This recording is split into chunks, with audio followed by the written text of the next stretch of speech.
Аврагцын далаа хэмээх үгтэй хуучны нэгэн сайхан дуу байдгаа. Та бүхэн санаж байгаа.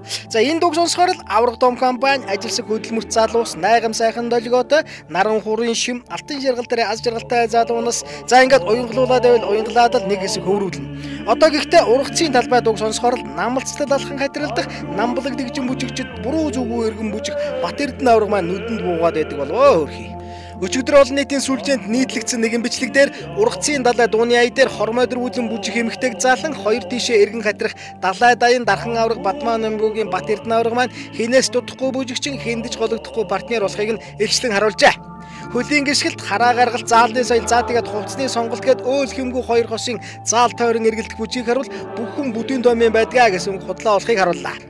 Ийхүү Монгол төмнийхээ хайрыг татсан их аврагын маань бас нэгэн авьяас ийхүү олон нийтэд ил боллоо. Нийтийн бүжиг шаггүй авраг маань хаяа нэг бүжиг таансанд ийхүү орж хөлсөө гаргадаг юмаа гэдгийг зарим их сурвалжууд хэлж байна лээ. Олон нийтэд өөрөө үлгэрлэн бензинийг зарцуулдаг машинаас олж жижиг аврын жип хөлгөлгөөс гадна эрүүл мэндэд анхааран ундаг дугуй унжавн энэ тэнд үзэгдэг болсон дархан авраг маань нийтийн бүжгийг сонгон жингээ барьж хөлсөө гаргадаг болсон бол та. Үндэ ч нийтийн бүжиг гэдэг бол хамгийн их хөлс гаргаж бие сэргээдэг урлагийн нэгэн төрөл гэж хүмүүс хэлэх юм билээ.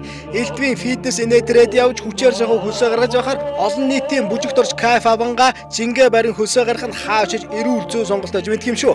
Олон жил спортоор хичээдэж бүх зүйлийг өөр дээрээ дуршиж явсан их авраг маань буруу зүйл сонгуул гэж. Та бүхэн Бат Эрдэнэ аврагтайгаа нэгдээрээ их аврагтайгаа бүжиглэнгээ эрүүл мэндэд хөрөнгө оруулах шанс гаргах юм билүү. Дашрам дуртахад их авраг маань сүүлийн үе селфиг сонирхолсон хаанч явсан хэнийг ч гуйсан хамт селфи идэхтэй татгалздаггүй гэсэн шүү.